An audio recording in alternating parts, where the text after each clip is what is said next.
Okay, looks like it's recording. There we go. All right. Thanks for the patience with all the things. All right. Welcome to our workshop educational opportunity today. My name is Stassi. I'm the Indigenous Partnerships Program Manager for Vesper Meadow Education Program. And this is the Path to Justice, Tribal Voices on Land Back. Um, so let's see. Next slide. Gosh, my computer's slow with all the things. My apologies. We're just going to have some tech fun along the way today.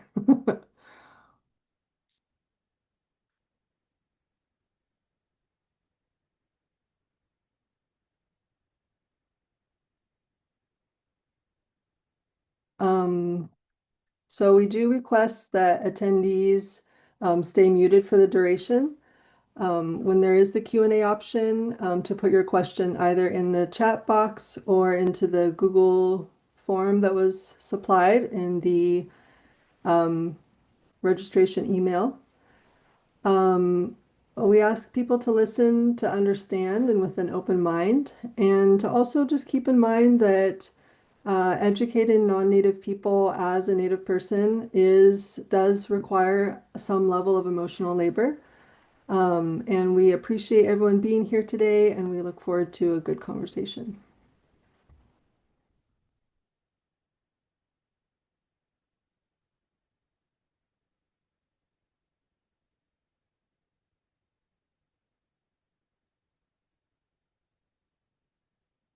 So I wanted to go over some quick definitions for people related to some of the words we might hear during the presentation.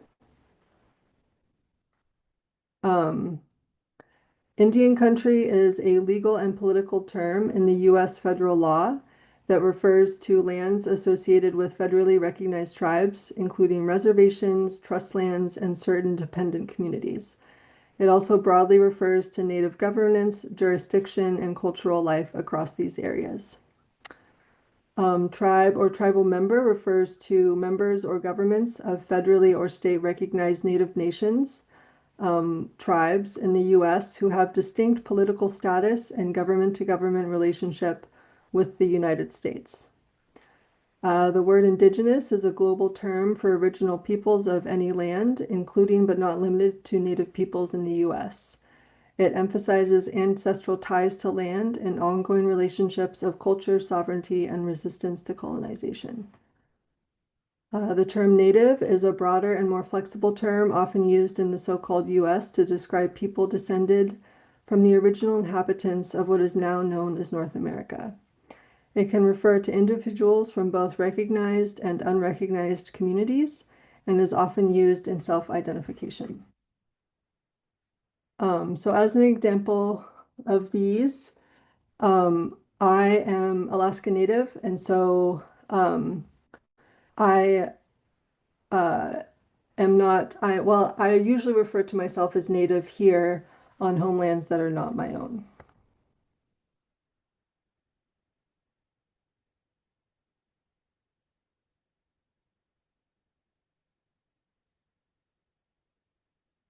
And so, whoops. I want to pause here. I'm going to invite our three panelists to introduce themselves. And then I will be going over a brief uh, like understanding of what land back is and can look like. Um, and then we will hear from all panelists. But for now, I will invite Jerome to introduce himself.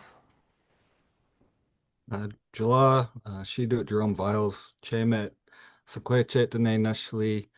I'm Jerome Viles. I'm the executive director of Nunisa Land Trust. I'm Chemet and Sequechet, so Rogue River and Sixes. I'm enrolled Confederated Tribes of Siletz Indians, and I also have relatives at Chinook Indian Nation as well. Is that enough, or do you want me to save it for later? It's up to you. Yeah, up to you. Yeah, I'll talk more later. Thanks. Rachel, you want to go? Yeah, I was actually prepared to give my introduction during my presentation, but Plachayam Rachel Cushman Nakayachal, Nakatilikum and Sika Chinookini Nation, and Sika Klatsep Kaklamet, Wakayakam Willapopulor Chinook. Hello, my name is Rachel Cushman. I'm a citizen and elected leader of the Chinookini Nation. I named our five constituent tribes in my introduction. We're the Clatsep and Kathlamet of present-day Oregon, the Wakayakam Willapa and Lower Chinook of what is now Washington State.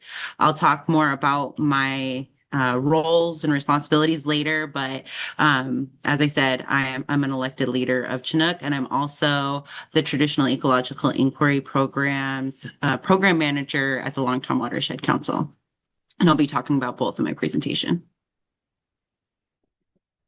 Thank you, Rachel. Annalisa?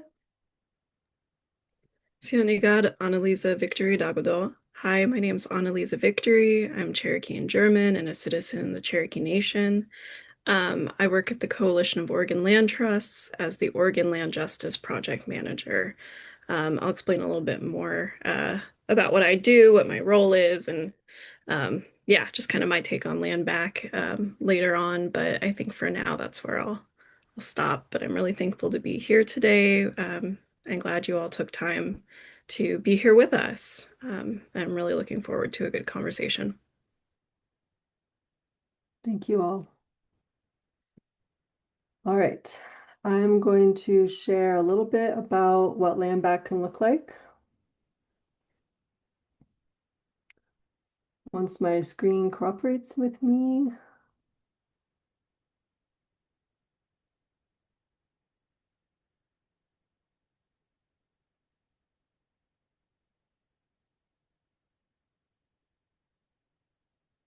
Okay.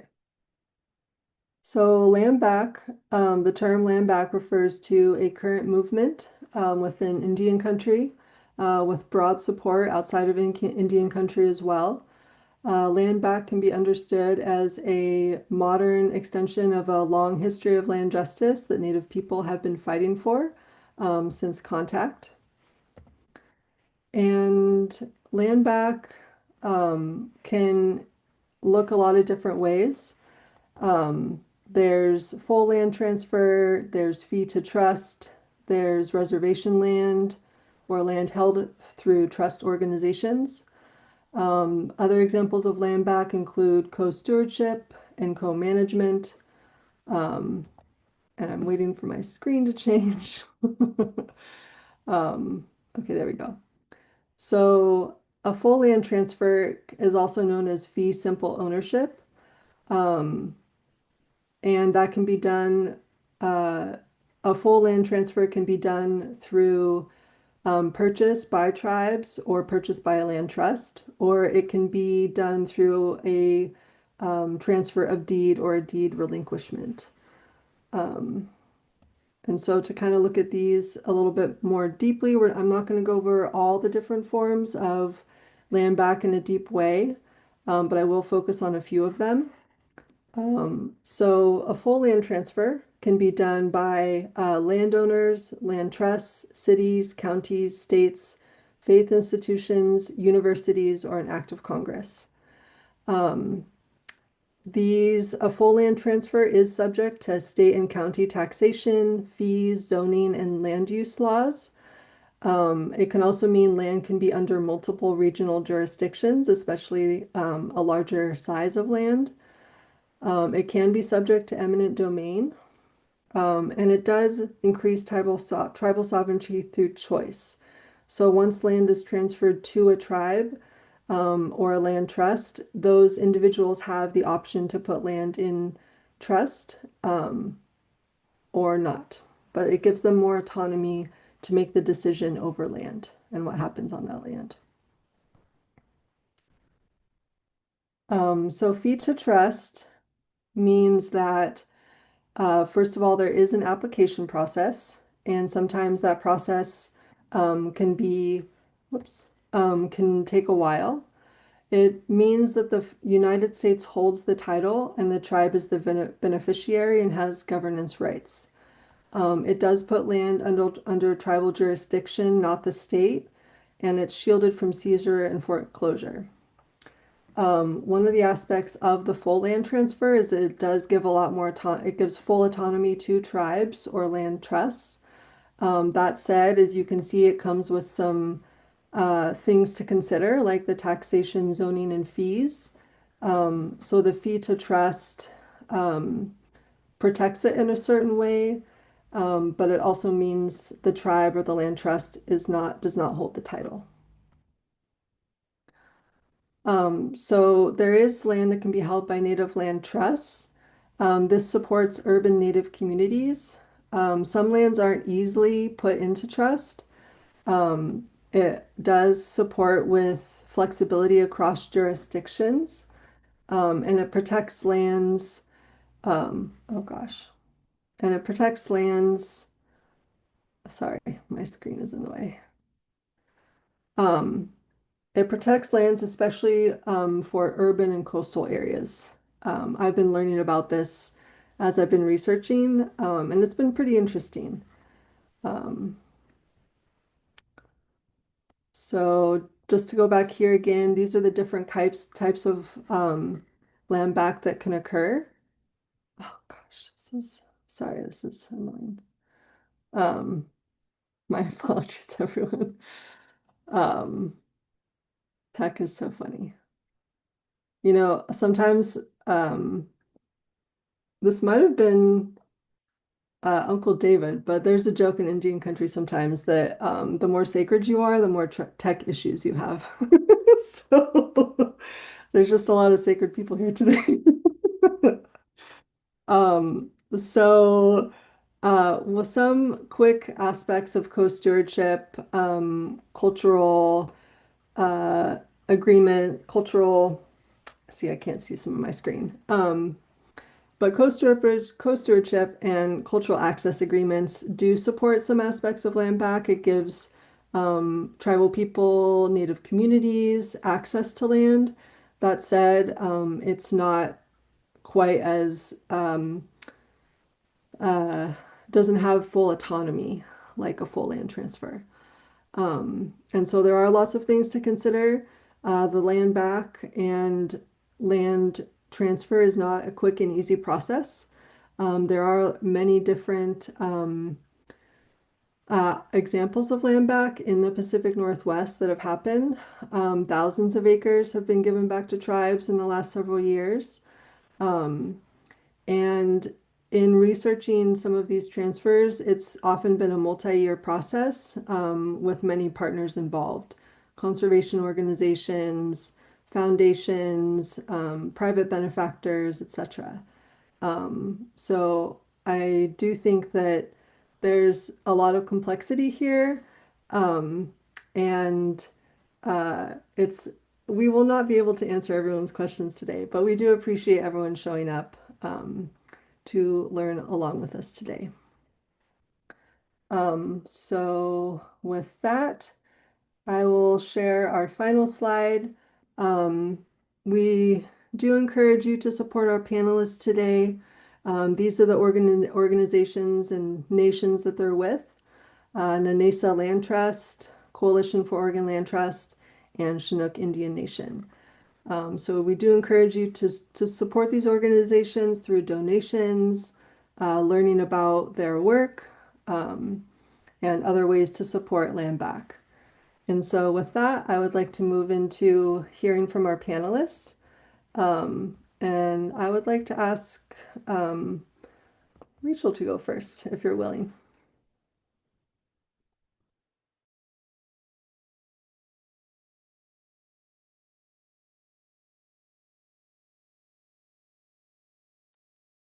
You're muted, Rachel. Yeah, I figured that out. Are you going to be sharing the screen the whole time? Oh, if you would like me to, otherwise I can take it off. I don't have a preference. Okay. Oh, I'm just going to get going. I already gave my introduction. So, over the last 25 years, I've worked to protect and defend Indigenous lands, waters, rights, and sovereignty. And I've worn and currently wear numerous hats. I'm going to share a couple of them with you, specifically as it pertains to land back. Firstly, I'm a doctoral candidate at the University of Oregon at the tail end of the dissertation process. My dissertation explores Indigenous imaginings of justice, examining decolonization, Indian title and land claims, land and water stewardship models that honor tribal sovereignty, land back, rematriation, and other various topics. Secondly, I'm an Indian Collective Changemaker Fellow, and since 2001, I have worked with Indian Collective on land back, land rights, and other Indigenous jurisdictional issues. Indian Collective asserts our movements have a profound impact, increasingly settlers' descendants who hold legal title to the land are committing themselves to justice through giving land back. We are seeing more cases over stolen land being won, more non-Indigenous organizations are reaching out to learn from and partner with Indigenous nations to support land back, and more action is being taken by Indigenous families and collectives to liberate our lands from the entanglement and dispossession caused by the Dawes Allotment Act or other strategies of dispossession. My work with Indian Collective feeds my work with my nation. Since 2017, I have served on the Chinook Indian Nation Tribal Council, where I've worked tirelessly for the care and recovery of our ancestral lands. When I took office, the Chinook Indian Nation, as a nation existing in a legal gray area after the United States Senate tabled our 1851 treaties, and as a formally recognized tribe, having first lost our status in 1967 and again in 2002, lacked ownership and access to lands in our territory. Now, I'm proud to say that 9 years as a leader, I have assisted my nation in securing our Indian title to our place and have built countless partnerships with agencies and organizations. These entities are local, state, federal, and private to reestablish access to and autonomy over our own lands, as well as to build a land base for the Chinook community. I've been party to over 30 successful land back initiatives, countless land access and shared stewardship partnerships, with more coming to fruition as we speak. Each of these land back initiatives are unique. The tribe has acquired land through gifting or immediate land transfer from owners to the tribe through quick claim deeds, land purchases from individuals and business selling land, estate planning. Numerous individuals have written the tribe into their wills or have included them in family trusts. In many of these instances, we have negotiated protections for both the tribe and the landowners. An example of this is first right of refusal clauses.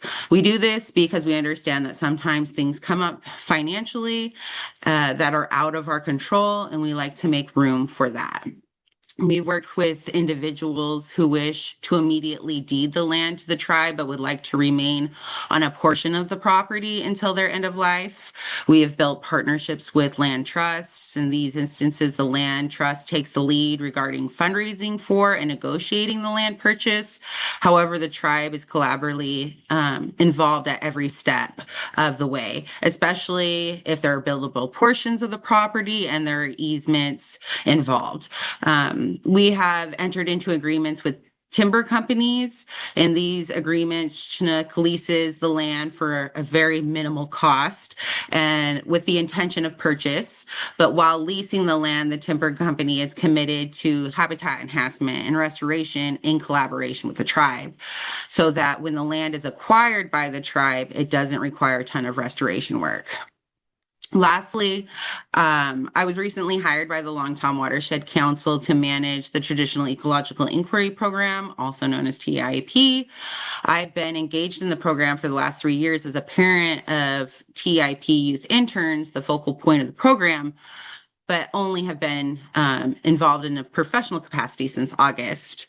TEIP is more than an education and conservation program. It's a conduit for intergenerational and intercultural knowledge exchange through partnerships with tribes, land trusts, private landholders, government agencies, and local conservation organizations. TEIP has created an Indigenous-led, place-based approach that addresses the urgent issues of Native sovereignty, climate change, community solution making, and community health and healing. Since 2017, Shalom Ali, formerly the Andrew Reesner Wildlife Preserve, has served as TIP's outdoor classroom. Shalom Ali is a 293 acres of collaboratively stewarded oak savanna, mixed woodland, and forestry area in the Long Tom watershed and Willamette River subbasin. Shalom Ali is a hub of initiatives and collaboration with tribes, indigenous partners, cultural and prescribed fire practitioners, conservation organizations, and educational institutions. Shalom Ali is currently privately owned with a conservation easement managed by a local land trust that is held by the Bonneville Power Administration. Recently, the owners and I met with the TIP team to discuss land back options, which was a difficult conversation because TEIP is fiscally sponsored by a watershed council, and watershed councils don't own land. The idea of land back is problematized further by conflicting interests. Kalapuya Ilihi, where Shalom Ali is situated, is within a shared territory of the Confederated Tribes of Grand Ronde and the Confederated Tribes of Siletz. We are currently working out how to secure a future for TIP's continued involvement in the shared stewardship and governance of Shalom Ali while honoring the sovereignty of the nations who have called this place home since time immemorial, without alienating or isolating either one of the communities. And I'm going to leave it here, but I'd be happy to discuss any of the topics or roles that I just shared with you later on. Thank you. Hi, Masi, Rachel. Really appreciated all that. Jerome, would you like to go next? Sure. Yeah. So I'm always just blown away hearing Rachel talk. We're friends and community a lot, and it's just so awesome to hear all of that that our Chinook relatives are doing. And I'll probably have more to say about TEIP as well. I'm a person who's benefited a lot from that. So, like I said, I'm Siletz Indian. I live in Eugene. So we get to go out there a lot, and my partner actually works on that program with Rachel. And so, yeah, the impact there, I'm really looking forward to talking more about that later. My path to land work was indirect. I started in language revitalization, so I got a bachelor's degree in linguistics from University of Oregon, and went into language revitalization, first working on Chinookwawa with Grand Ronde and Chinook, and later working on Nuweat, Southwest Oregon Dene. Sometimes you'll hear it called Athabascan, Dene, Wayat, a lot of different names floating around.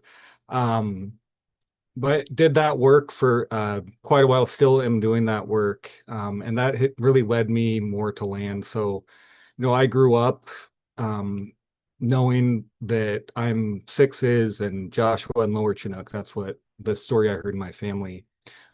But those were really abstract terms for me living in Eugene. This is not the homelands of my people. And there's a lot of reasons that we don't live in those homelands. Through language work and cultural revitalization work, I started learning a lot more about our ancestral places, learning a lot more about place names, doing a lot of archival research and genealogy, and started going back to our places in Southwest Oregon, trying to find those village sites and gathering areas. And just doing that with my family had a very transformative impact on me, and connecting the language back to the place and the culture back to the place. It's in our culture, we see ourselves as emergent from place. So knowing, this is where the language comes from, this is where our culture comes from. We've been removed from those lands for 170 years now. but that presence goes back forever. I almost don't like to say time immemorial because I think we do remember it. We have our stories about those places that go back to the beginning of time. So through that cultural and language work, I got really interested in nonprofits and kind of and grassroots efforts. So a lot of the language work I'm involved in is grassroots, and I think it necessarily needs to be. You build coalition of people who want to do that work and actually spend time bringing the language into their life, bringing the culture into their lives, and building those networks. And got really interested in how nonprofit structures can support grassroots cultural revitalization and language revitalization. That led me to get a master's degree at University of Oregon in nonprofit management, and start a nonprofit for our language, which I'd be remiss if I didn't briefly plug New Dot Monet, working to create materials and support language revitalization for Nuwayat. But I had this idea and talking with other people, the goal was eventually to start a land trust for our homelands, really. And that idea just simmered for 8 years, about until I was up huckleberry picking at one of our sites in the Cascades. And um, my brother had told me, you should talk to Brandon Larrabee. He's talking about land trusts, and he's getting things going. And so we talked up there, and from there, Nunnesaw Land Trust was born. I think that was the summer of 2023. We got together and started, Nunnesaw Land Trust, with a board of 4 Siletz tribal members representing our coastal bands, and Takelma folks from the Rogue Valley. And we're a little different than a lot of land trusts in that we don't have a strict geographic area that we're serving. We really envision ourselves as serving the descendants of the Southwest Oregon Indian removal area. So, after the Rogue River Indian Wars in the 1850s, our people from Southwest Oregon, that'd be Shasta, Takelma, Southwest Oregon, Dene, Umpqua folks were forcibly removed from our homelands, and split up across several different political entities. So what eventually became Confederated Tribes of Siletz Indians, the Confederated Tribes of Grand Ronde. Some folks ended up at what is now called Tolowa Dene Nation in California. There's Tatutni people and Sixes folks at Coquel Indian Nation. There's folks enrolled at, Coos. There's unenrolled people who avoided removal and just stayed in place. Folks like the Confederate Tribes of Lower Rogue, Shasta Indian Nation on the California side. And we really see from a grassroots level, we're serving those people who are from that area and trying to bring our people back together in our places. So we started in 2023. We got 501c3 status in 2024. And we really are working to try to get our people back out onto the land, practicing our traditional life ways, and managing places and being together with each other, doing those things, both in our homelands and then also where our people are today. So recognizing that reality of diaspora means that we are making new places our home too. I'm in the Willamette Valley. A lot of our people are on the Central Coast. We were galvanized to start around a property acquisition opportunity. We're still working on that in the Rogue Valley. Hope to have more to announce this year about that. We really see ourselves as trying to add value to tribal efforts. We're really supportive of all the great work that's happening at the tribes. Siletz and Grand Ronde have both been getting a lot of land back in the Willamette Valley and Central Coast, and Siletz got the big property down at Table Rocks, which was awesome. Our former reservation down there at Table Rocks, a portion of it. But there's a lot of land, there's a lot of opportunity, and we do come from small communities. Tribal governments can do so much, and some opportunities aren't going to be appropriate for them. And so we're really trying to add value and capacity to the tribal efforts that are going on, and then build on the intertribal work that's happening, like Indigenous Gardens Network, which is a collaboration between Siletz and Grand Ronde in the Rogue Valley area, around Ashland, Medford area, where the Tacoma, Shasta homelands, to bring our people back on those lands. So we're trying to support those efforts, add value there. We have an internal slogan we've been using, land back, people back, culture back, that really guides us. We're trying to acquire land in our homelands and near our people, so that our people can go back to practicing our reciprocal relationships with our places. We have the belief that knowledge comes from the land, and our cultures, our languages, are emergent from land in that way. And so we're trying to empower people at a family and individual level to reestablish reciprocal relationship with place, which we believe will help to heal our culture, help to heal us physically, culturally, emotionally, spiritually. Removal was 170 years ago, and that was the start of a series of harms that continue to the present day. The dispossession of land, followed by allotments with more dispossession of land, boarding schools, all of that. And so we found, just growing out of our experiences of place being healing, being together in place being really healing. We're just trying to add to the cultural revival and healing of our communities that way. As I said, trying to identify more properties for acquisition. We see ourselves facilitating land transfers to tribes when they're interested in that. And then also just trying to identify partners to work with to bring tribal voices to land conservation and restoration, and find those opportunities for our people to get to our places and practice our culture. And I think I'll leave it there. Thank you, Jerome. Annalisa? Yeah, thank you so much. I don't know how I'm supposed to follow that. Those were both really great stories and experiences, and I'm just in awe and really thankful to be on a panel with Rachel, Jerome. Very doing some great work, and I'm just inspired by you both. Um, yeah, I'll give a little bit of context about how I got here as well, and a little bit about my work. So as I mentioned, my name's Annalisa. I'm a citizen of the Cherokee Nation, which is a tribe based in Oklahoma. Um, I was born here in the Pacific Northwest, raised here. I'm based in Portland currently. Um, but my family, and I'll tell a little bit of my family story to give some context as to why I do this work. But my family is originally from northern Georgia, from a small village called Sutali, or Sixes.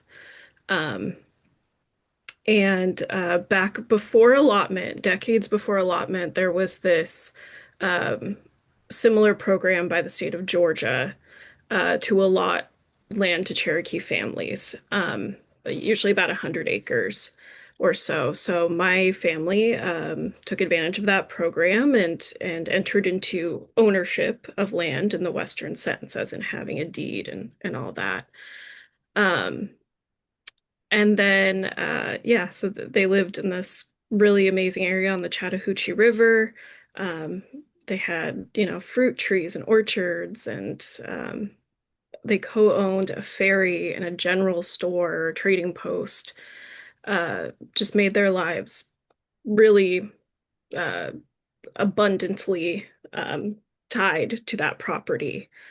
And then after about 10 years, the Cherokee removal came into fruition. So this was actually my seventh great grandmother who technically owned this land, owned these businesses and enterprise. Yeah. Um, and she had been newly widowed, had like 5 kids under 12, and was basically told your deed is no longer valid and rounded up and uh, told to just take what they could carry and then be on their way, marched out to Indian country or Indian Territory, what's now Oklahoma.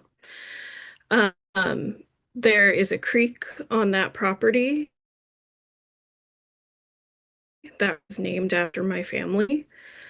And today, that creek and that a portion of that property is now a national recreation area. Um, and it's, from what I have heard and from all accounts, it is not being well taken care of. And they've done some interesting things, like building some dams along that creek and that river, and there's soil erosion issues, and nothing has been protected there in terms of cultural resources, natural resources, which is really unfortunate. And my family, as far as I know, no one has ever been back, not just to that property, but to that area um, in those 6 generations since that removal. Um, so I tell that story as a way to kind of give some context as to why I do the work that I do, because there are so many levels of injustices throughout our country's history.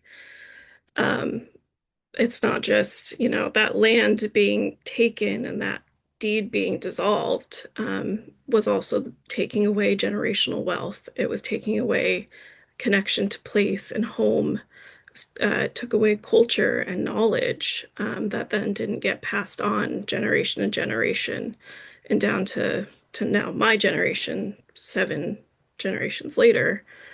Um, so I think about that every single day that I'm doing this work, and some of this land justice, land back work that I do is thinking about um, how that can be readdressed and remedied, and how conservation has played a role in that really harmful history of our country. Um, I'm not from a tribe based here in Oregon or in the Pacific Northwest, and I'm not a knowledge keeper or a culture keeper. I'm definitely still in kind of a reconnection phase in my life with my tribal community and with my identity. But we have this teaching, and I think it's probably pretty common across many Indigenous cultures, but specifically in our Cherokee communities, that everybody plays a role. Everybody has a role to play, no matter how big or how small. Um, and it's taken me a while to kind of figure out where I fit. And I was very thankful when I went to PSU, and when I was in college, I had the opportunity to work with the Certificate in Tribal Relations program at the Institute for Tribal Government at PSU. And we, in that program, trained tribal liaisons and mostly non-Indigenous people on how to work with tribal governments, how to be liaisons, basically. And that, in those 5 years that I worked in that program, was kind of the way that I realized, like, oh, I have a role I can play in cross-culture communication here. And finding those ways to create that dialogue and those partnerships that actually um, advance the good work that we all can do and the values that we do share. Um, so I got really lucky. Didn't know anything about land trusts, but was encouraged by Gabe Shoeships, who, if you're in Portland, you definitely know him. He's at the Friends of Tryon Creek and is our partner on the Oregon Land Justice Project, the project I work on.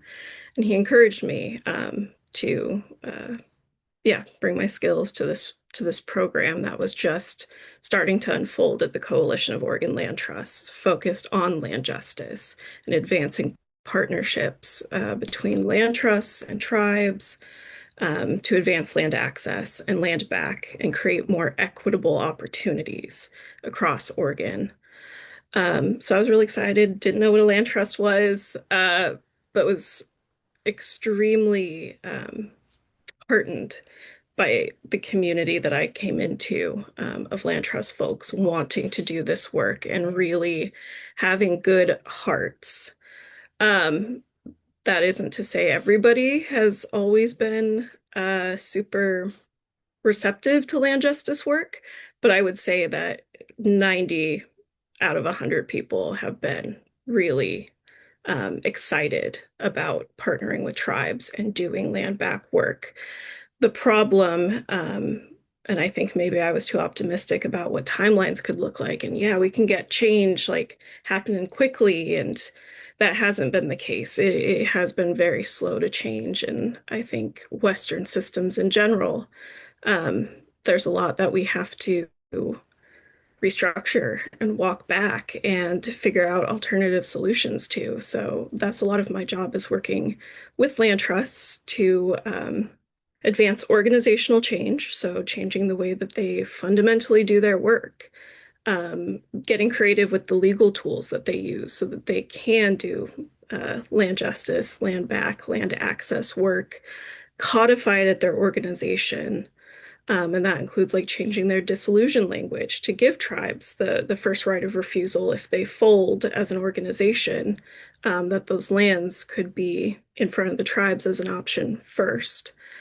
Developing a tribal engagement policy, so figuring out those ways that they can be in conversation across multiple steps of their processes with tribal partners and make sure that there is decision-making power added into those processes. So again, tribes can say yes or no or guide the priorities of a project. I also coordinate a lot of relationship building opportunities, so site visits and summits, events that bring together land trust folks and then tribal leaders, natural resource staff come together in dialogue and kind of understand what the landscape of their priorities are. Get people just talking with each other and being like, we have an interest in this particular area or this particular plant that we would really like to be able to gather, and making sure that they're all getting connected with each other and figuring out ways to actually partner around those needs and priorities that they hear. And then I also coordinate and administer our Indigenous Land Relationship Fund. This was a very important part when I came on, that I'm very thankful that my boss at the time was receptive to. But it was really important for me that resources, especially financial resources, were actually being ceded to tribes and tribal communities. So, land trusts kind of traditionally have had this I think it's across organizations in general, across sectors, but this mentality of competition, especially for resources, resource scarcity mindset. And we've been shifting to, or trying to shift towards a mindset of abundance and shared abundance. So we developed this fund with the expectation that land trusts in our coalition, in our community, would be paying annually into that fund as a sign of goodwill, a show of support and solidarity, and then we take that funding, that money there, and we just direct it on the ground to Indigenous-led community projects to reclaim, reconnect to land, language, first foods, and we do that with as few strings attached as possible.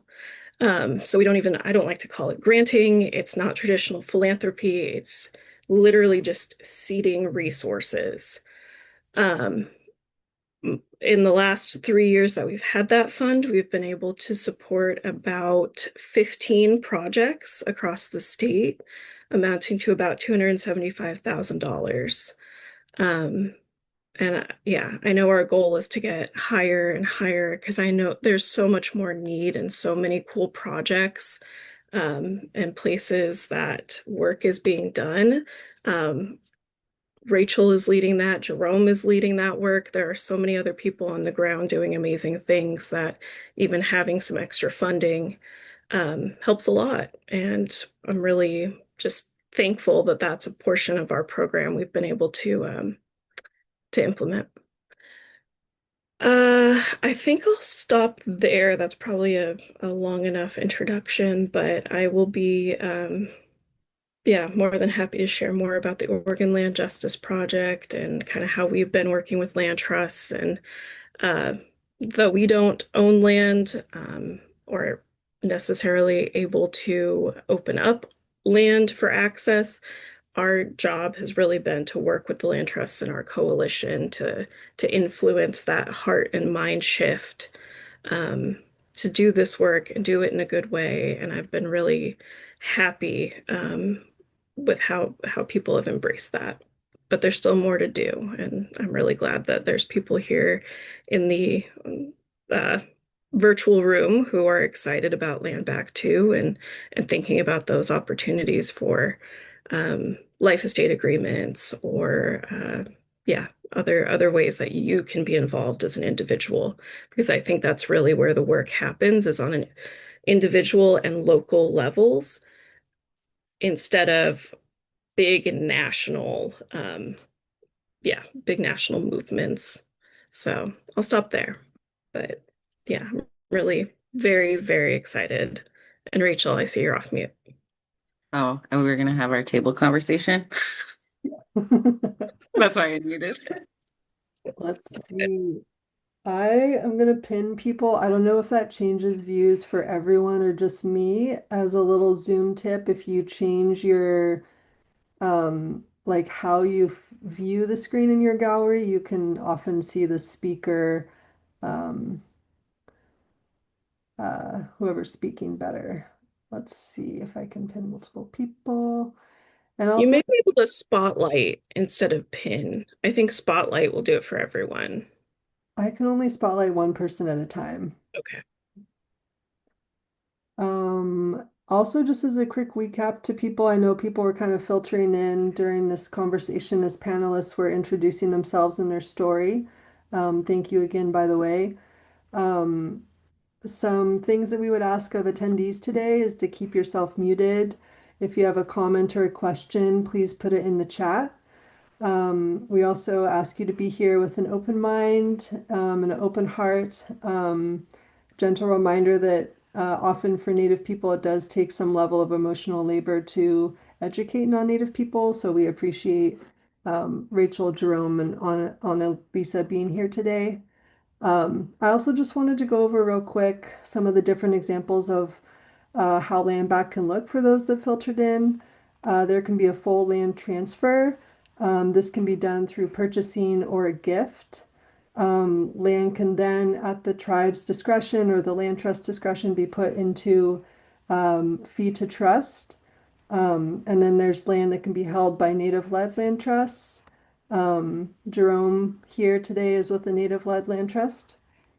There's also co-stewardship, cultural access agreements, municipal or state-led land returns, and then also private landowners can transfer their deed or to a tribe or to a land trust, I believe, and then the land trust can transfer it to a tribe. So thanks everyone again for being here. And I think maybe the first question I wanted to ask the three of you is if land is offered back to your nation or community, what do you wish that landowners or conservation partners understood about your priorities and responsibilities?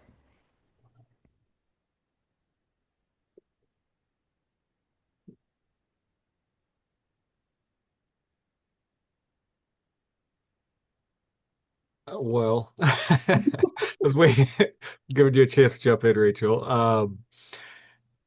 For us, I mean, I'm speaking from community, like a grassroots community organization, it's a lot different. I think, well, first off, I just really want people to understand the difference between a tribal government and a tribal nonprofit. That's something that I've found myself, even with language work before getting in the land work, people not getting. It was like if you find the first Indian, then they're talking for the community, and that means the tribal government. Um, and that's obviously not the case. We do have tribal governments. So just yeah, I feel like I always make that caveat of like we're a community grassroots organization, and there is also tribal governments. So at a base level, I want people to understand that we're like other communities. You could have a state and local government, nonprofits operate in there as well. That's similar to how we are doing things. In terms of like priorities, responsibilities, yeah, our priorities are often different than a traditional conservation organization, and there's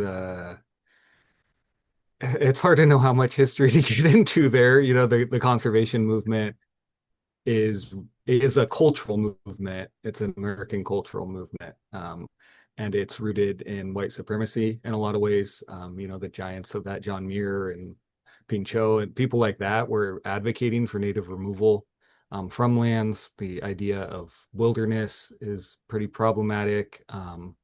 So just at a base level, we might have very different conservation priorities, or I sometimes wonder if we should even talk about ourselves as a conservation organization because of that. So yeah, what is a high conservation priority may not necessarily be a high priority for us. Things like access are really important to us. We want people to be able to go there, especially as we lack capacity and unfortunately have to prioritize different projects. We have to really think about, can people get here? How is that, working into our broader mission? So if it's a boat access only wilderness property, it might be a more difficult thing for us to take on.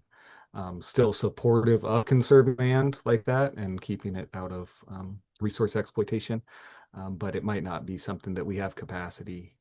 So we're balancing that, our responsibility to the community to make sure that we can offer these things to the community with any opportunities for land back. I think those are really wonderful points, Jerome. I took some time to think about this question just because of the different hats that I wear.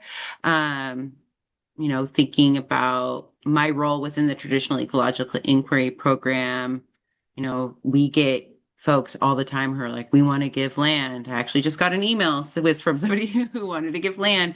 And one of the things that I often encourage people to do is to learn about the history of a place, particularly thinking about land claims, thinking about treaties, thinking about specifically in Western Oregon termination and how that impacted communities, usual and accustomed areas, things like that. These are things that people should really look into. And then also, when people are like, what tribe would you give it to? I'm like, I'm absolutely never going to answer that question for you here in the Willamette Valley.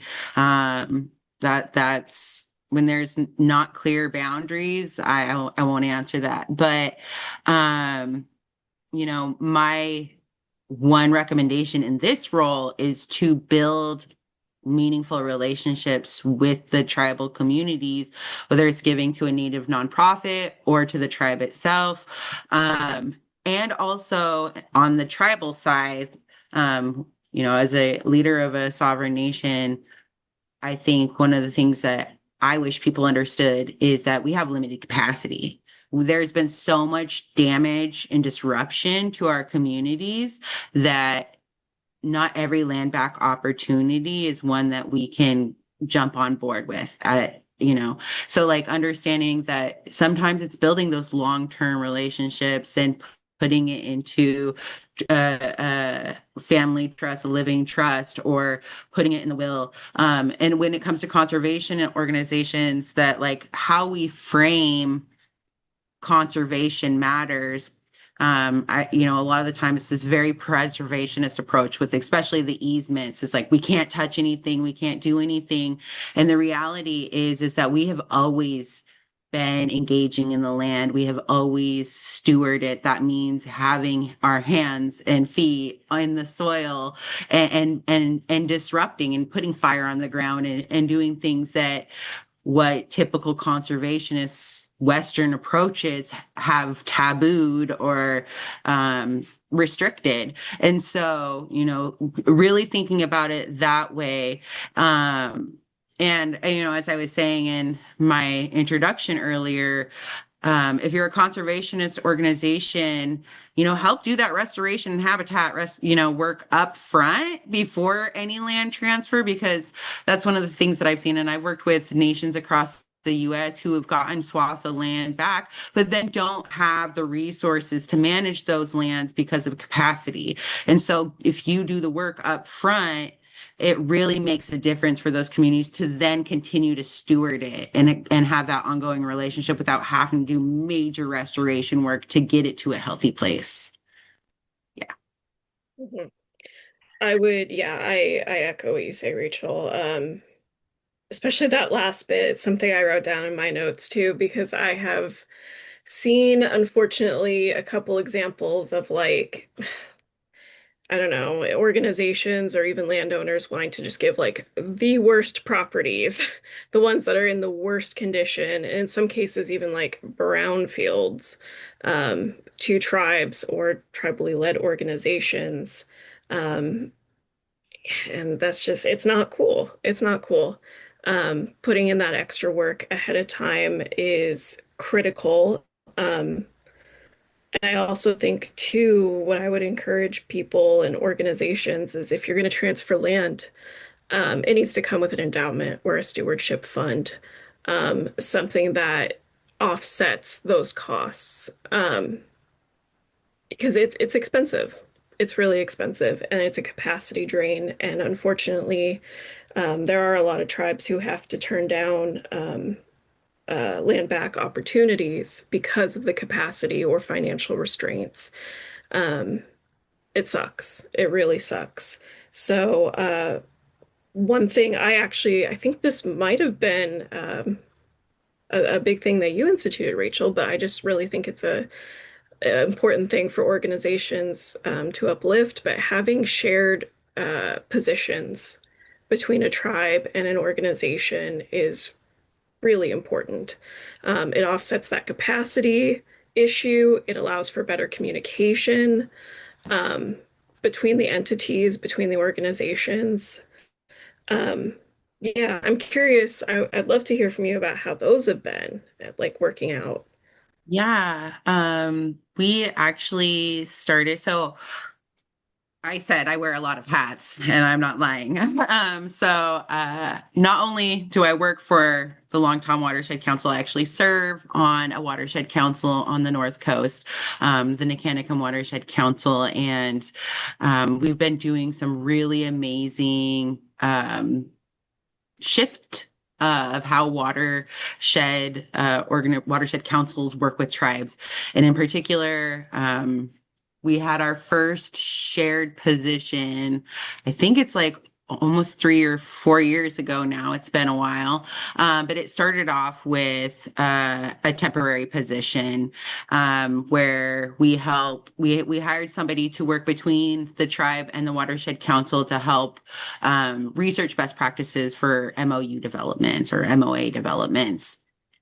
Because we wanted to build a memorandum of agreement that was implementing the best practices. And so we didn't just look at what was happening here or in the conservation uh, world. We looked at education, we looked in the healthcare, we looked at memorandums from New Zealand, from Australia, and all the other Pacific Islander communities. And we built a really amazing memorandum of agreement, shared governance, shared stewardship. And so that was that temporary position, what they were helping. I supplied them with tons and tons and tons of reading, and they went through and synthesized that and created reports. And then we were able to develop an MOA. And then what we were able to do is then we started implementing a position, summer, seasonal position where we were supporting young folks ages 18, 25 in early career development to get some training.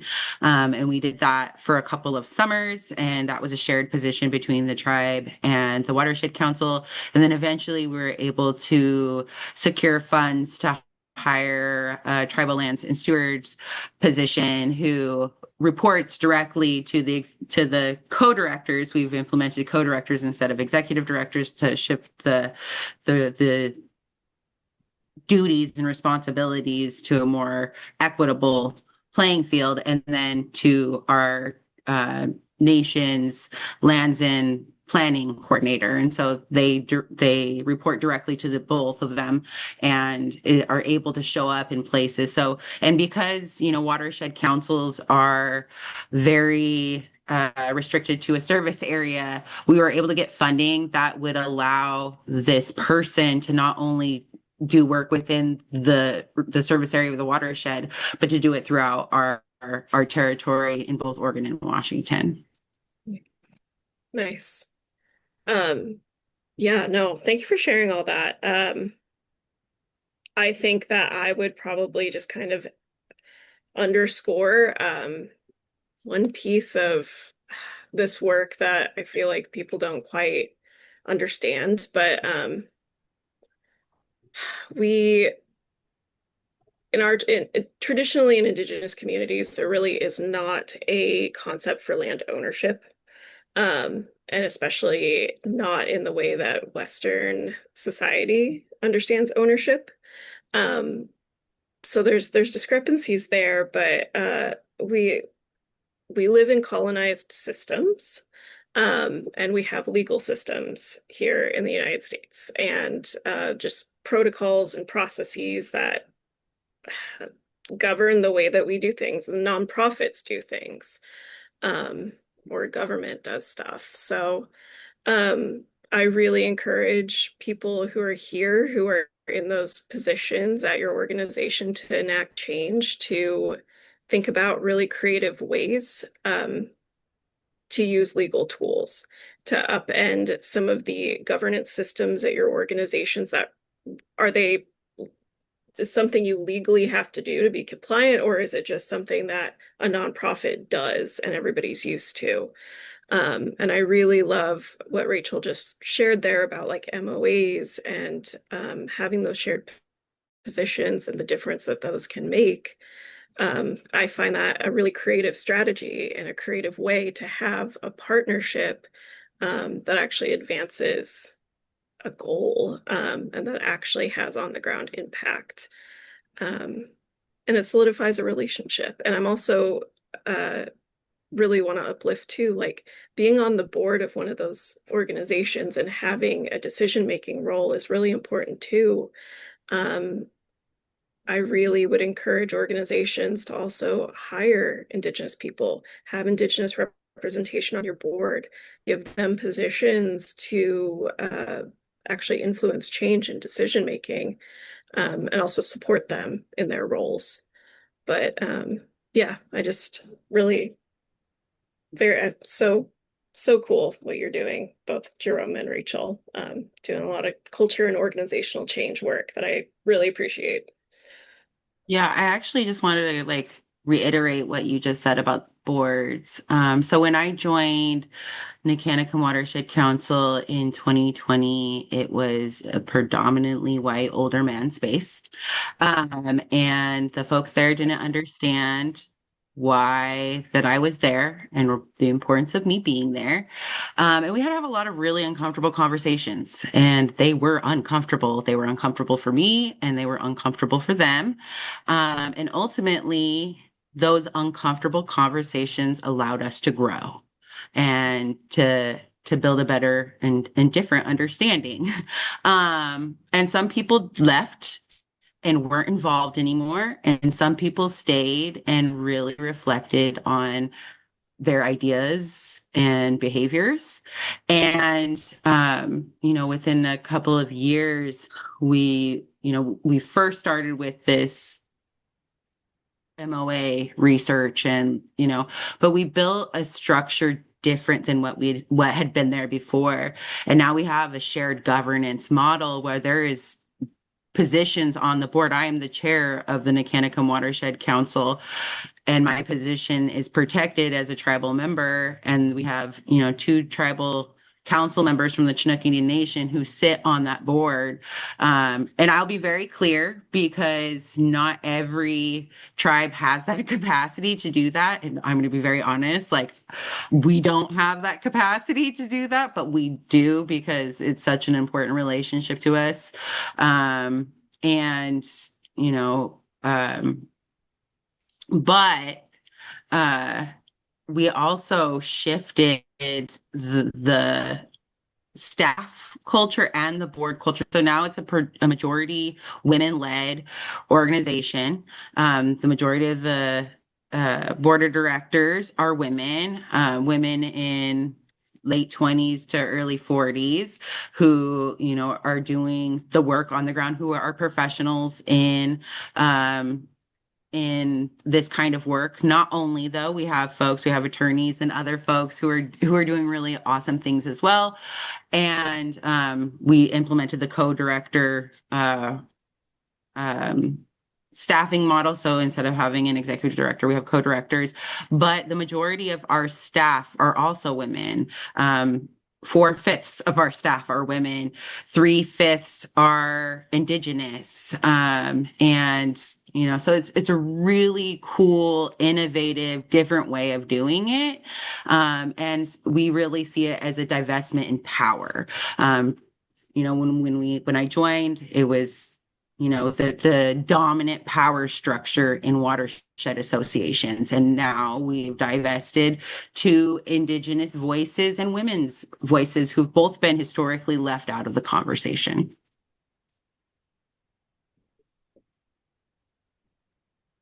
Thank you all. This is such a great conversation, and I'm learning so much.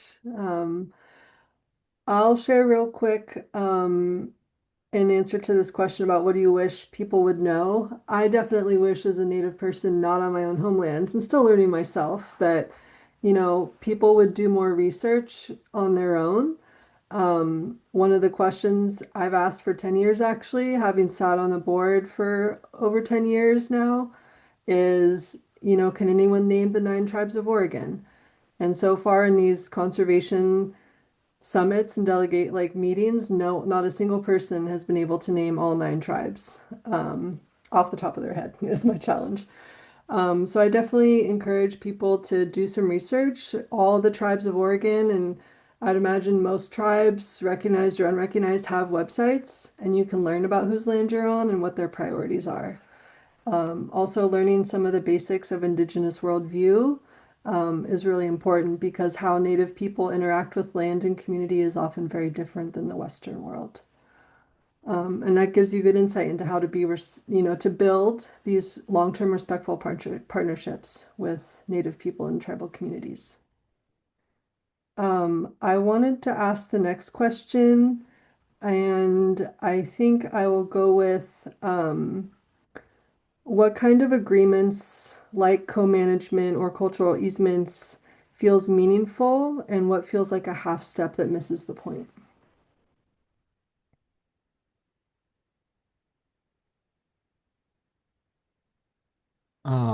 I guess I've been quiet for a while, so I can jump in. So relationship, I think, is really important. It's hard to blanket anything, right? I feel like that you'll hear people always saying that Native people really value relationships. It's true though. I mean, it is about relationship, and I don't think it's just Native people. I think it's meaningful work is born out of meaningful relationships. Um, but I know you have another question about power sharing, but this one seems really relevant there. It's land is power. in the United States and the economy we live in.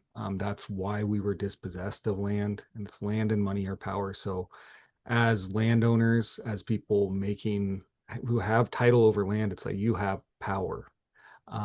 And we've been disempowered on our lands. And so when people show up in a way that is genuinely wanting to share power and empower us to make management decisions, that feels meaningful to me. Um, I think people talk a lot about access, and I think access is okay, but that feels like the half step to me. Um, that feels like we're not getting into the real meat of what justice is. We're just thinking about, yeah, can someone go access the property? Because, yeah, I can go hiking on public land. I could gather maybe some things on public land, but I don't have any power to actually practice the responsibilities that I have when I do that. So I can get, the tea that I want, but I can't burn it like I'm supposed to care for that place. I can get hazel. I again can't burn it. We use fire a lot for management, and we've been very disempowered to use fire.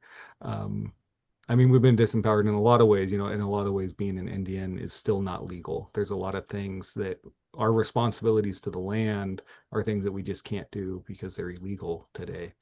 Um, so to me, though, yeah, when it's taking those steps towards empowerment is when it really feels meaningful. And just, lift up like Chilamali and TEIP and that work that Rachel does, like that has been a really meaningful um, relationship for my family. Like my dad's a weaver. Um, we get offers for hazel gathering all the time from conservation groups and property owners, and it's like, well, there's hazel all over, but is there hazel we can burn? Because that's what we really need to do is burn hazel. And the property owners have been really great to work with that way. They've been empowering folks, not just my family, but other families as well, to make real management decisions and kind of push the envelope on management of that property in a way that, yeah, is power sharing. So yeah, I think it's a lot about that. I think, land donations are awesome. I think that's like you're really giving up the institutional power that you have when you donate land. I think co-management does that. I have more mixed feelings on easements in general.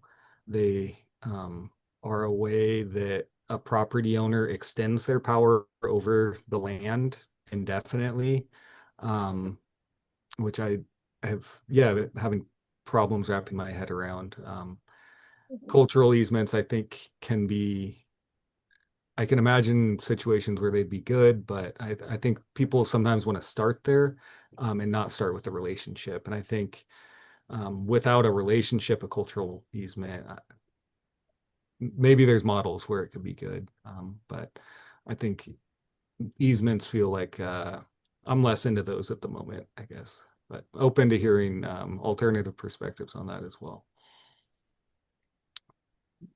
Yeah, I really appreciate everything that you just said, and actually want to talk about Chilamali for a moment.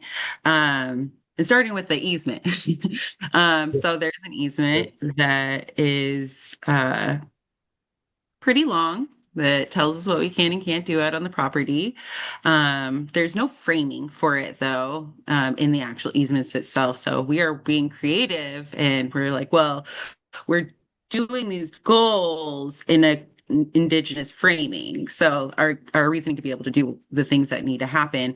There are some really great things in the easement that, we can do cultural burning. That was written right into there. So that was really exciting.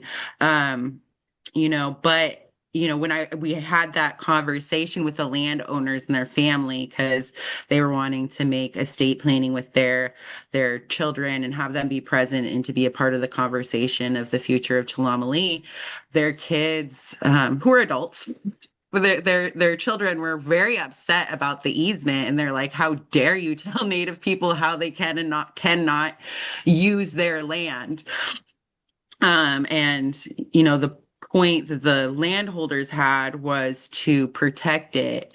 And that's how they knew how to protect it. And so it's just also like for when people are acquiring land and whatnot, is like understanding the impacts if there is going to be land back on the native communities, the tribes who will receive that land.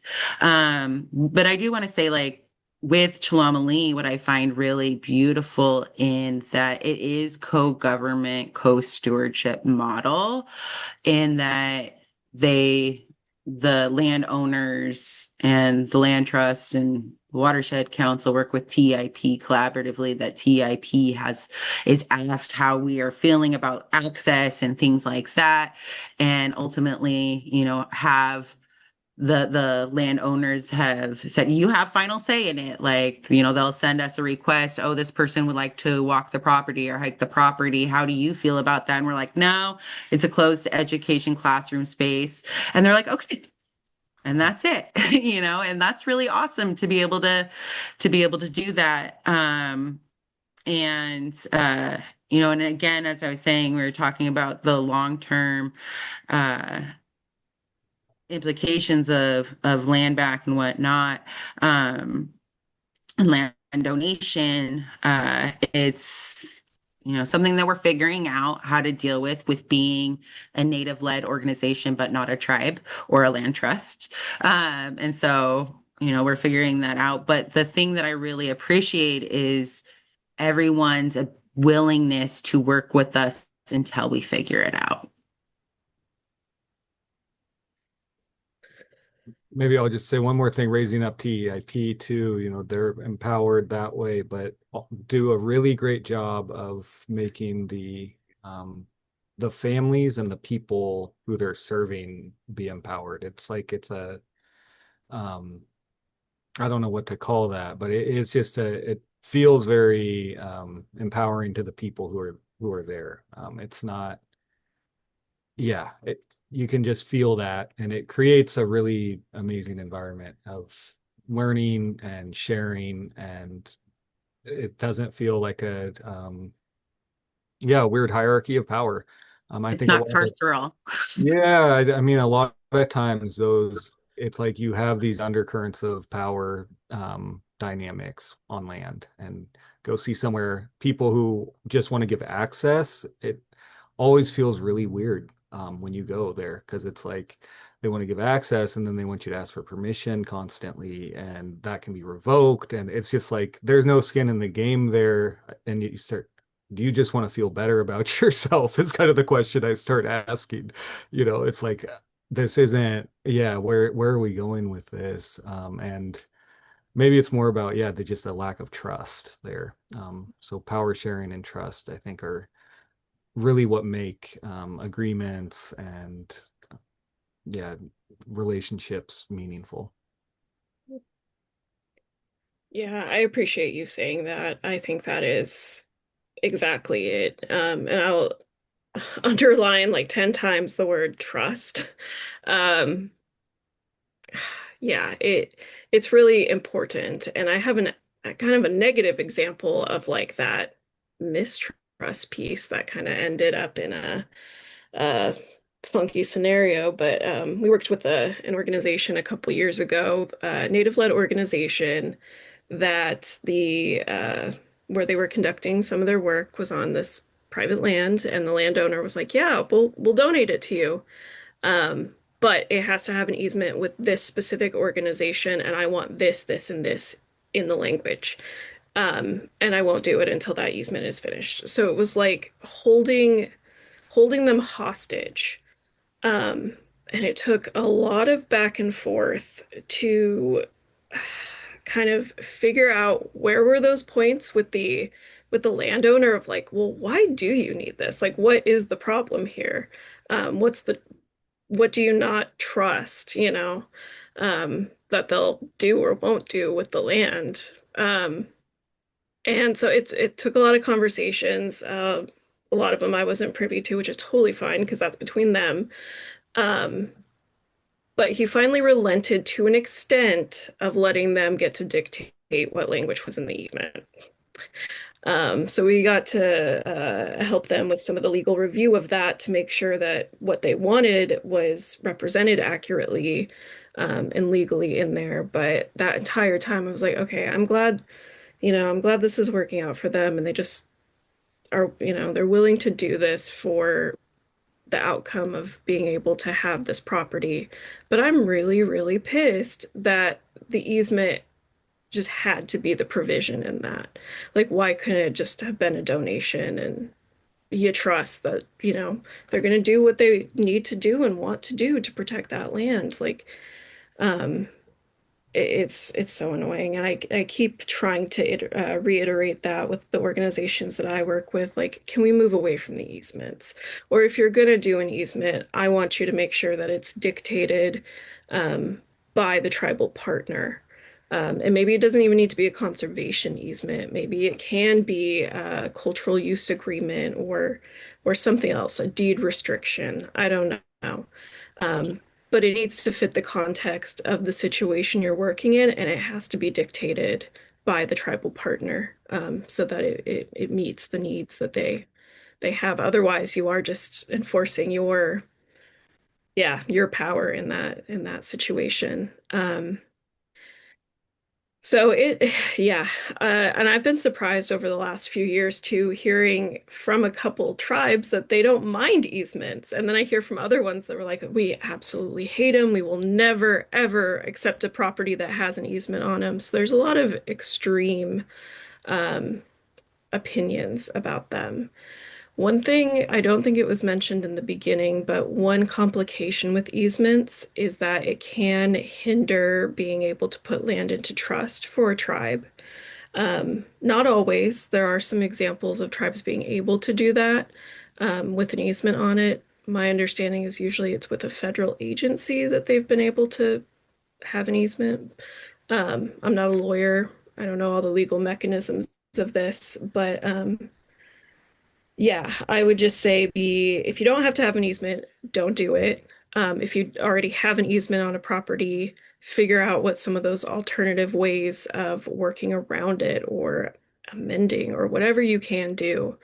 Um, but I would really suggest that people and this is my opinion, a lot of people will not agree with me, but I think we need to do away with them personally. Um, yeah, that's what I'll say about that. So.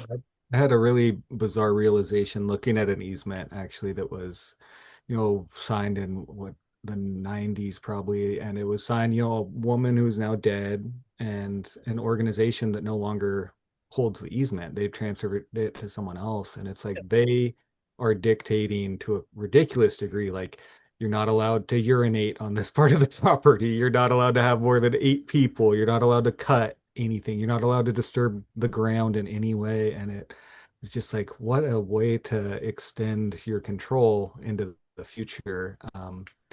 So yeah, I really would encourage people to think about like why you'd want to do that, and kind of where are your ideas of conservation coming from with it too, when thinking about things like no plant cutting or even trees of a certain diameter.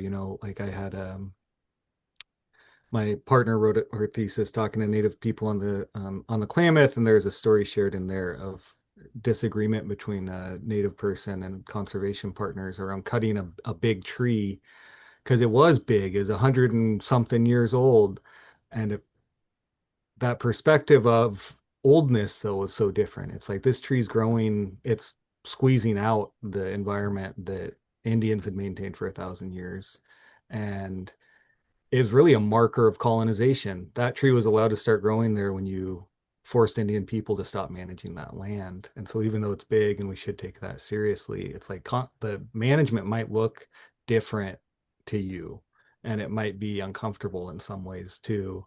But I really encourage people to examine that too, because a lot of those ideas from the conservation world are good, as a reaction to capitalist exploitation of the world that has obvious effects today, but there's also limitations there about, these ideas of wilderness and sacrifice areas and conservation areas and really the disconnect between human beings and the world and the need to protect the world from humans. The way to do management for nature is to keep people out, to make sure that only technical scientists can manage it because they're the restoration experts. All of that just really, I guess I'm jumping around on questions. Sorry about that, but thinking about things for people to think about was where that came from and easements and all that. But yeah. I'm going to share sorry, I'll just jump in really quick because I really appreciate what you shared, and I'm going to shamelessly steal a quote from my friend who always says humans are a keystone species. Mhm. Yeah. Yeah, exactly. When you said earlier that all people have their role, or I've learned that, yeah, everyone has gifts to offer the world, and we're taught our responsibilities are to take care of the world, and we all have that responsibility. And unfortunately, it's like the system doesn't remember that. The American system's not recognizing that, but Indian people are remembering that. So. Yeah. I'll jump on the sharing quotes train.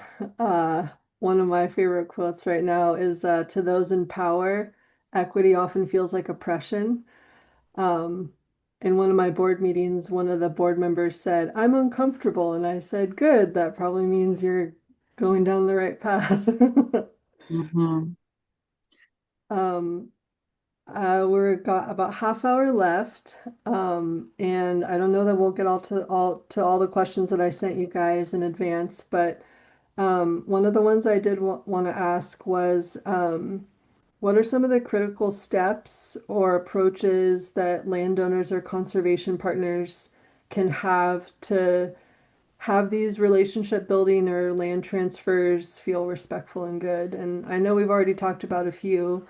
Do your research, build relationships, and beyond that, do you guys have other things you'd like to share?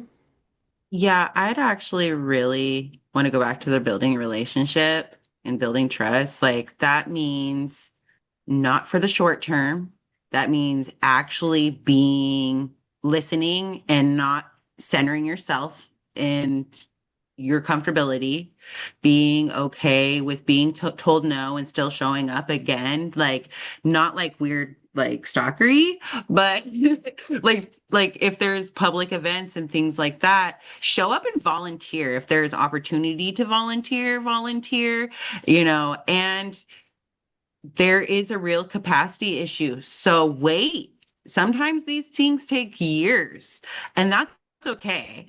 Um, so I think that's an important part of it. Also, like again, it's okay for things to not happen like right away.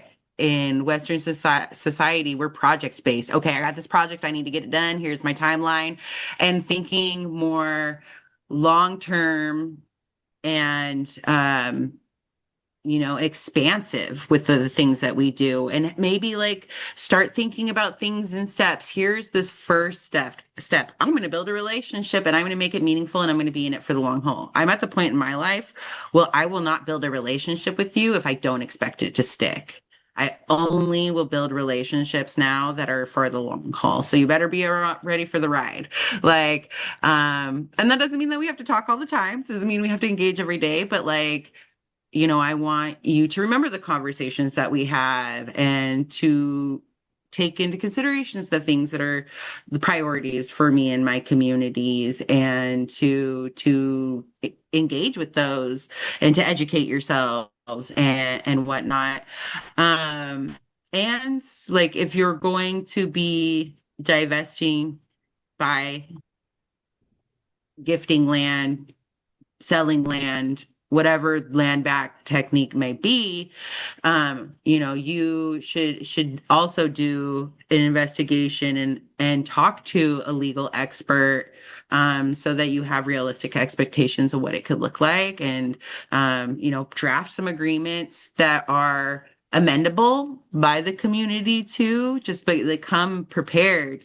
And then also, just continue to be okay with having things not go your way.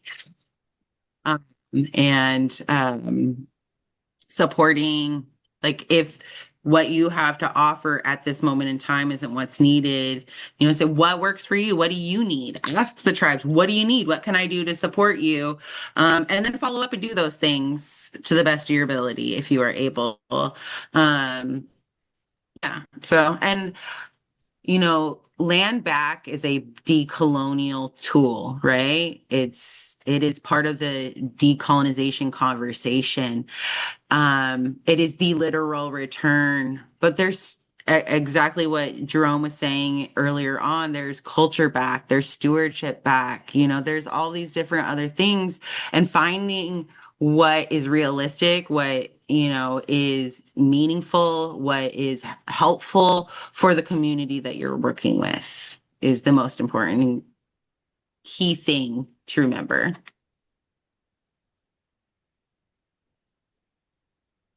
I'd echo all that.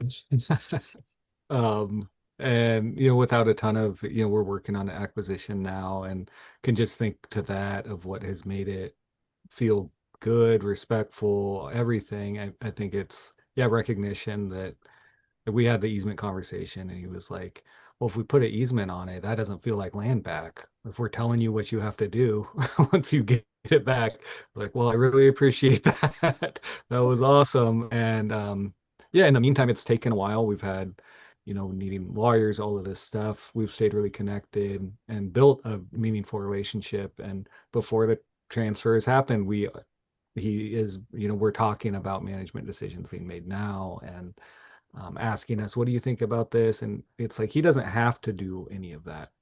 We have a landowner.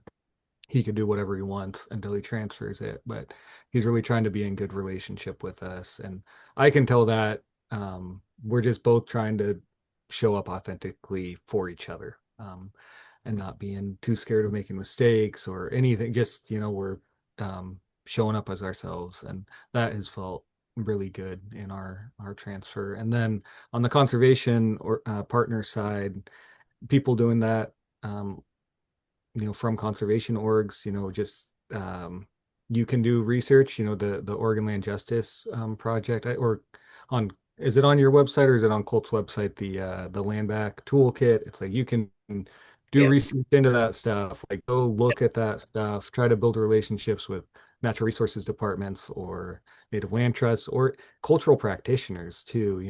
A lot of times people kind of get stuck in the government or the organization, and it's, there's people around who are trying to reconnect with place too. So just being open to the myriad of ways that this work can look, I think would is some advice I'd have to folks. And then also when going to tribes, like sometimes people just go to tribal councils. So yeah, think about natural resources departments, I would say, especially tribal councils get tons of requests. It's capacity issues. It's just like they cannot respond to everything they get. And departments can't either necessarily, but yeah, just think about it. It's like these are like other governments. There's departments in them, and then as communities, we have people and other community organizations, and you can, we're whole communities, and you can work with us in a bunch of different ways. So.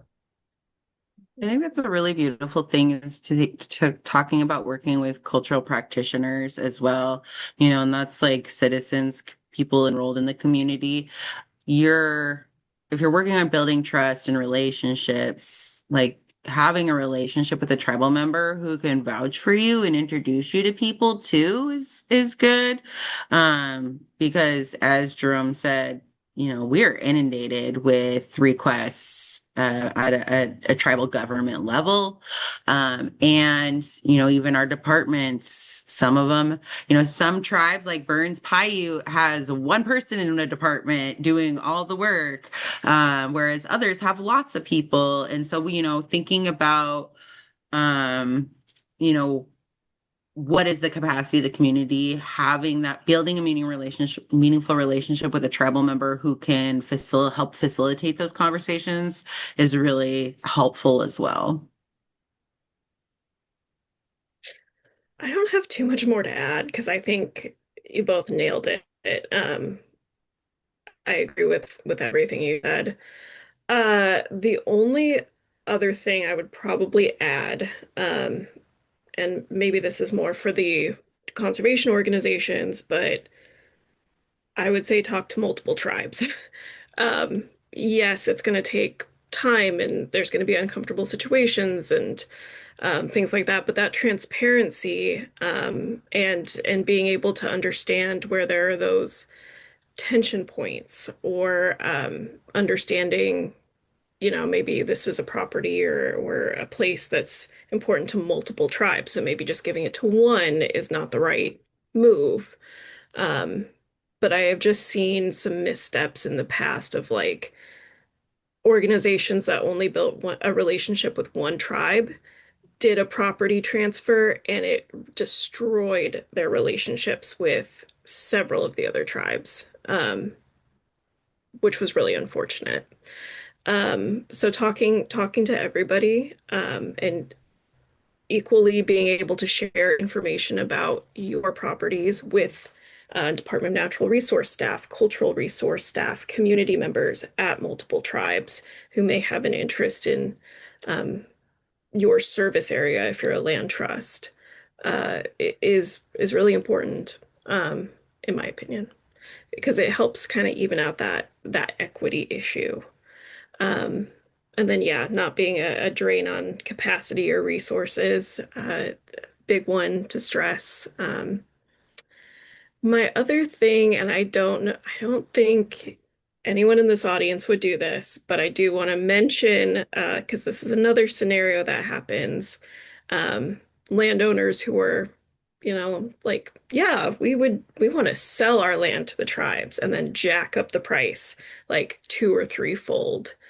Um, it's ridiculous. And it's, yeah, another power play. If you're a landowner and you have a neighbor who's doing something like that, like please, like use your power as a peer, um, to also be sharing these messages and encouraging more generosity rather than greed. Um, that's what I would say. I think everybody here is probably here for the right reasons and with a good heart and wanting to, make a difference. And I appreciate that, but there are people who are not, and please call it out when you see it. Or if you're at an organization, you see another organization pulling some crap, like call it out. Um, yeah. You made me think of something else too, just real briefly. I know we're getting late on time, but kind of that, yeah, work with one tribe thing. Um, it sometimes feels like people want to do tribal consultation, but they want it to be easy. Yeah. And it's like, yeah, we just got a whole, we've got one person to talk to, and that's it. And part of that too is this, it's a broader phenomenon. I think that, Indian people are a small portion of the population, and it's really easy to tokenize Native people that you're working with. So just be aware of that. I think I had experiences when I was younger, where I wasn't as aware. And yeah, looking back, it was like, man, I was really being tokenized there. Um, so, recognizing like we are human beings with divergent experiences and messy communities, just like you. We make mistakes. We aren't like people want to find the Indian that they can just listen to about everything. And it's like that doesn't exist. Allow us to be human as well. Because yeah, I think in general, that's from language work and now this work. Yeah, being in academia, all of that is just tokenization can really harm relationships long term. So there's no quick, easy path to partnering with tribes. It's not a one size fits all solution. It's like relationship dependent, property dependent, location, time, all of that. So just, yeah, don't expect it to be straightforward or there's a model that you can just adopt or a single policy you can have or something like that to solve your issue, your native consultation issue. It's, yeah, long-term, messy, um, hard, good, awesome work. One of the things that comes to mind with some of the things that have been shared in the last few minutes is taking the urgency down a notch, um, having conversations in your organization or with your family about, why are we doing this? Um, and what's the best way to approach and who are we approach tribes first, and then if they don't have capacity or time, then maybe we approach a native-led land trust. So I know that's easier said than done. I definitely think our Western world is very urgent, and especially with, climate change, there feels like a lot of urgency. But urgency is not one of the ways to approach relationship building with Native people or to do this work in a good way. With that, I will say that we are coming to our last 15 minutes or so. So I wanted to ask the three of you if there's anything else you want to share now. And then attendees, if you want to put some questions in chat, we also have the Google form up so I can see your questions. I will be asking questions, so just wanted to ask people to stay muted again. We won't be able to answer all your questions, but we will keep them and keep an eye on our blog post or YouTube. We will hopefully do a follow-up with answers in the coming weeks. But with that, I would ask the three of you if there's anything else you'd like to share before we go into Q&A. Um, Not much. I think just I had been thinking a lot about that question we didn't get to the last couple of days about what land back means to us. And so maybe just offer something there that, we've talked a lot about the legal frameworks and property ownership and things like that, but really what the broader vision I think is important to talk about, that we have our responsibilities to our lands. We believe in higher law than the law of the United States, of the government, whatever these institutions that have recently been put on top of us. There's the law of the land, and we're trying, to me, that's really land back, is us trying to return to that practice of taking care of the world as we have been directed to do by our ancestors, by our culture, and by the land itself. So just wanted to, I don't know, get on the soapbox for a second there about the bigger vision of land back. As for me, we can get down in the weeds about land ownership and everything, but that bigger vision of the world is suffering because of extractive economies and the ways that people relate to land. And I think everyone here probably knows that and believes in healing the earth. And I believe that our cultures offer local values-based solutions. And it's not about going back to doing exactly what we did 500 years ago. It's about carrying that ethic and getting back to obeying, to living in accordance with the laws of the world. So just add that. Get off the soapbox now. I love that. Thank you, Jerome. So I just shared in the chat some links for supporting both Chinook's work and the Traditional Ecological Inquiry Program. You can donate. I did want to say that, I didn't really talk about what the program is exactly. TIP's mission is to promote ecocultural reclamation, amplifying Native voices in education, environmental stewardship, and empowering Native youth, families, and communities. We revitalize traditional ecological knowledge and ways of knowing that have been disrupted by systematic separation from our ancestral lands.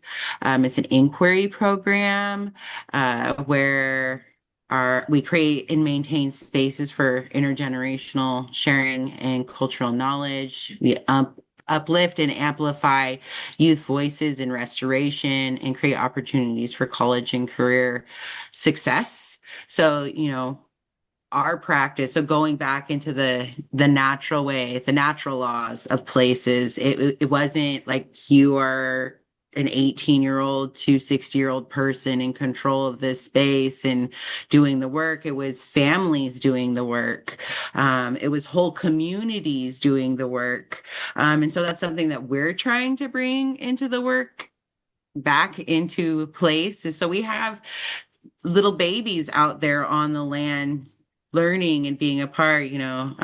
Jerome's son has been out on cultural burns, toddler, and doing that work. My kids have been raised in that. It's really cool that my oldest son is 12 years old, has been on 5 cultural burns, has helped lead the cultural burns, and has, all this really phenomenal experience that surpasses some early career conservationists.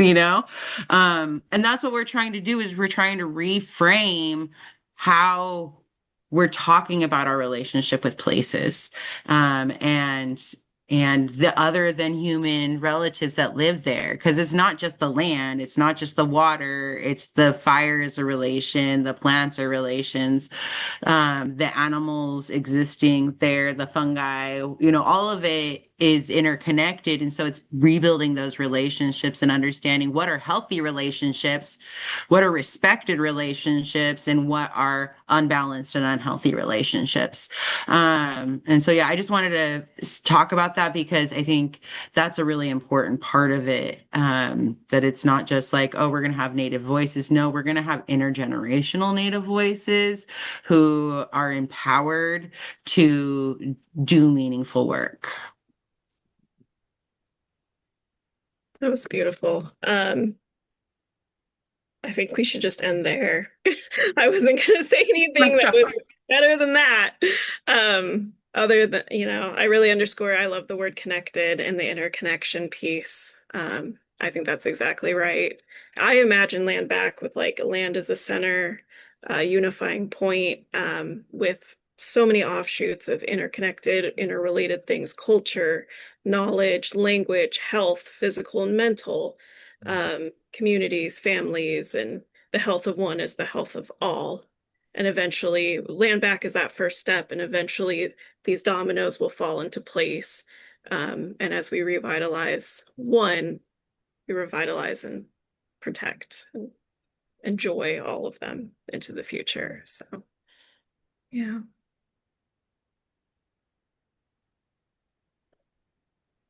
Love that. Loving this. Thank you again for being here today. I think one of the questions that I'll ask as we get towards the end here is, I know we've kind of talked a bit about conservation easements and how they can be prohibitive to tribal sovereignty, and don't represent a good example of power sharing. Could we also maybe have some ideas about what challenges of trusts might bring to land transfers or land back, if any? Like for putting land into trust, you mean? Mm-hmm.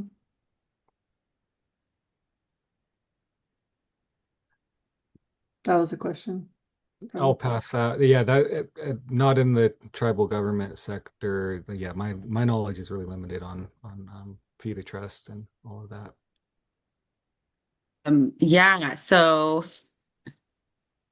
because of Chinook's federal status, we can't put our land into trust. So that's a barrier. But right now, when recognition happens, then yeah. But there are also, I just want to be very clear that just because you're a tribe doesn't mean that you can put the land into trust.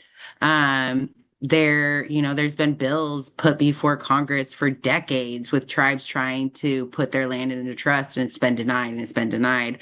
And it's not always because of there being easements and things like that. There's a whole bunch of like interconnected political issues in Indian country that come up. So I just want to say that, I mean, so my experience is that I'm a citizen of a tribe who has lost our federal recognition, but I'm also a, a landholder with land in trust as an individual Indian with an allotment. So like it's really complicated. And I think that's something that I think that folks should remember is that Indian country is complicated. And that it's still a work in progress at best, and that there's nothing is really straightforward, and that it's difficult for us. And so just understanding that just because you don't understand all the nuances doesn't mean to disengage, because I see that happening a lot too. People are like, oh, I made somebody uncomfortable. Like I made a mistake. So I'm not going to do it anymore. I've seen that with land trusts. And I think, like I've said continuously throughout this time, is like, be uncomfortable. As an educator, like we know that students learn when they're outside of their like safety zone. So it doesn't mean you have to be in a trauma zone or super like in a dangerous situation, but be uncomfortable, because that is where our brains can actually change and we can grow and we can embrace the growth mindset, is when we're in moments of uncomfortability. Yep.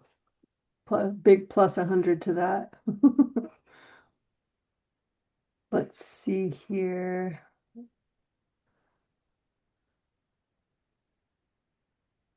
One of the questions that came up is, have you seen more funding coming towards this work? I have. I've been blown away coming from language work. It's still really hard to get funding for language and cultural work. So we were able, I'm now hired by the Land Trust. For reference, our language nonprofit is a decade old and we're kind of, yeah, spinning our wheels still. So I've been, yeah, shocked at the amount of support we've gotten, but through things like Oregon Land Justice and Meyer Memorial Trust. But there is that next step of like amount something to remember. Our communities maybe don't have as much access to generational wealth as other communities because land is a big way that people built generational wealth. Um, so while at $200,000, for example, might seem like a lot to us, now we're looking at, well, shit, sorry, this property is going to cost $5 million, and I have no access to these networks of people who can help us get $5 million. So I think from like I've been really blown away by Colt and some of our environmental partners for sure. But there's still, yeah, the amounts of money that you need when you're looking at land still seem difficult to imagine, and we're trying to imagine and trying to build those partnerships. But so kind of a mixed answer there. Like, yes, a lot of support, especially related to other cultural work, but then we're still a long ways from like you see, yeah, the other sectors of the nonprofit world where there's just so much wealth just getting dumped into all sorts of things. And we're trying to figure out how to access that wealth a little bit to get land back. That's a good Yeah. distinction. Oh, sorry. Yeah. Oh, it's all good. Yeah, I would say that in some ways, yes, there's more funds than there's ever been before. I mean, land back is a sexy conversation right now. Like, and so language was the conversation early, 10 years ago, 20 years ago, and there was funding then and there really wasn't funding for land. So it's just like, also just because the next sexy thing comes along doesn't mean forget the other stuff that's important too. Let's look at this holistically. But I also say that one of the things that I've noticed with conservation money or land stewardship money is like all these measurables that are very Western that are attached to these grants, that like, okay,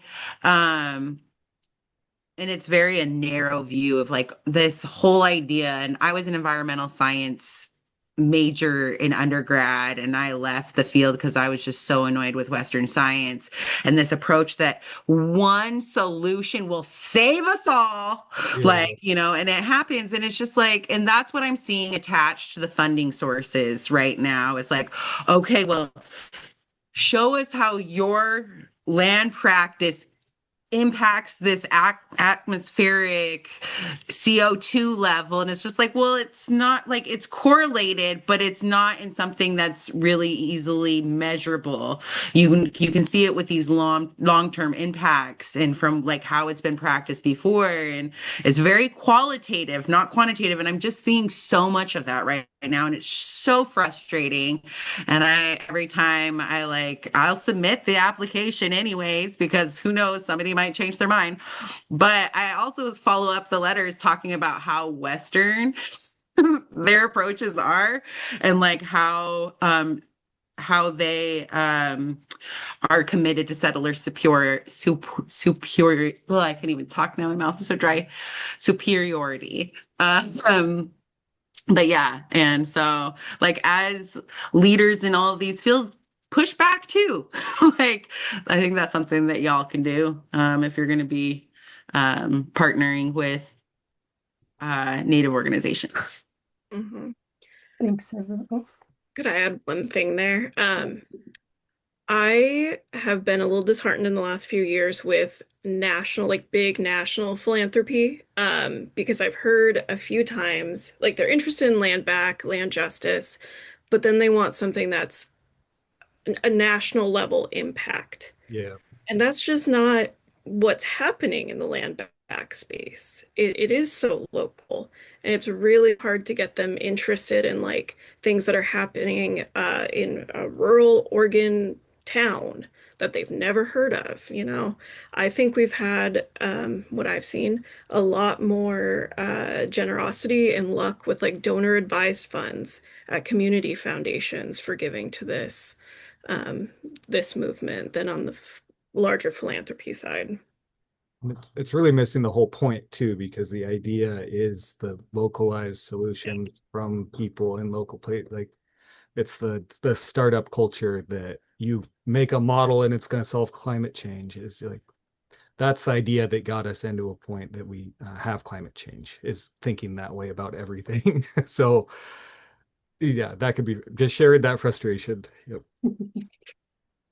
I think another thing too is on top of, in addition to what you guys have shared, is for philanthropy to make access to funds a lot easier.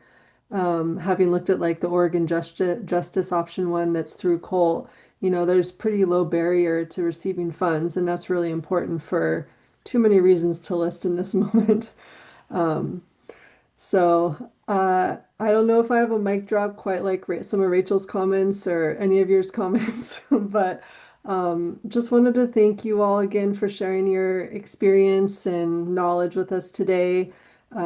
It's been really beautifully received from the comments in chat, and we appreciate that it could be recorded to be shared with whoever runs across our YouTube channel, because we do want to create, for continued further opportunities and knowledge for good partnerships. So thank you for being here today, and thank you everyone for joining today. Really appreciate it. Shout out again to please, donate to these organizations. The links were shared in chat, and keep an eye on our blog and YouTube. We will be posting the recording and maybe doing a follow-up with the different questions that were asked. So thank you all again. Have a good day. Thank you so much. Masi. Thank you, Mercy.